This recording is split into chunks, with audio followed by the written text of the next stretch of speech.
Hola. Hola. En Mati te puc dir que des que van ser falleres majors.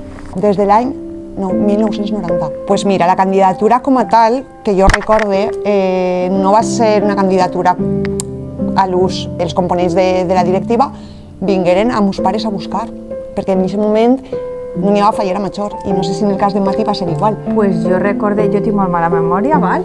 Però jo recorde com que n'hi hagué una selecció entre dues persones, crec que érem, no eren moltes. Sí, sigué aixina de tocar. I crec que n'érem dos o tres, el màxim. Pues mira, tenim amistat, però saps per què? Perquè com som del poble, nostres pares coneixen de tota la vida sus pares, els abuelos, o sea, no n'hi ha una amistat com a amigues, perquè la diferència d'edat pues, no? Sí, tampoc és tanta, però n'hi ha carinyo.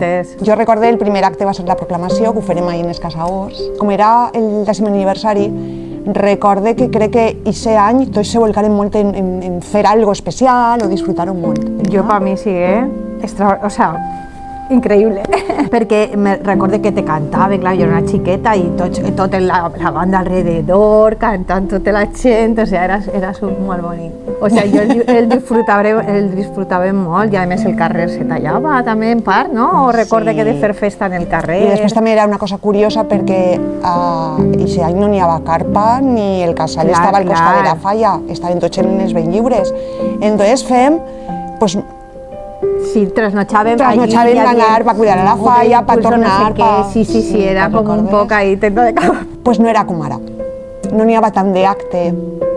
Sí que és de veres que de quan en quan les falleres majors fèiem algun sopar, però perquè nosaltres ho organitzàvem, però no n'hi havia tant d'acte. Entonces, aquesta germanor que potser avui en dia se viu entre les falleres majors i totes les falles, jo crec que en aquella època no estava, no existia.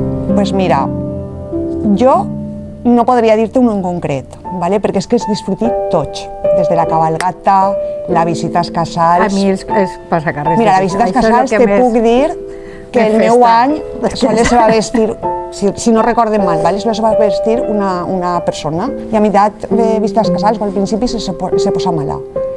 I crec que estava jo representant de la falla major i no tenia gent que m'acompanyara, però els homes que anaven m'ho feren passar superbé. I les nits i tot això és de veres també perquè tenies que cuidar la falla, venien els altres, te podien llevar, tirar petardos, agarrar ninots, o sigui, tenies que estar a la guàrdia.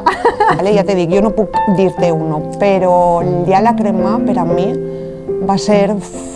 Jo no parava de plorar quan s'acabava. És que no podia, i tots m'abraçaven, Manuel, i era perquè és que s'acabava, un any molt xulo. Sí, jo si va ser fallera major, doncs ma mare i ma tia, les dues les que volien, la meva germana no era tant de protagonisme, a lo millor, no sé, jo sí, per acabar. Així és que elles complien el seu somni. Per la pregunta que has fet, què és per a mi aquest any? Per a mi és un dels millors anys de la meva vida.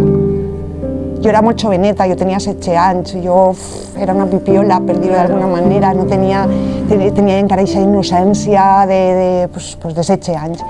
Però la gent de la falla m'arropa de tal manera que per a mi és un dels millors anys de la meva vida. I des d'entonces puc dir que tinc una família, uns amics.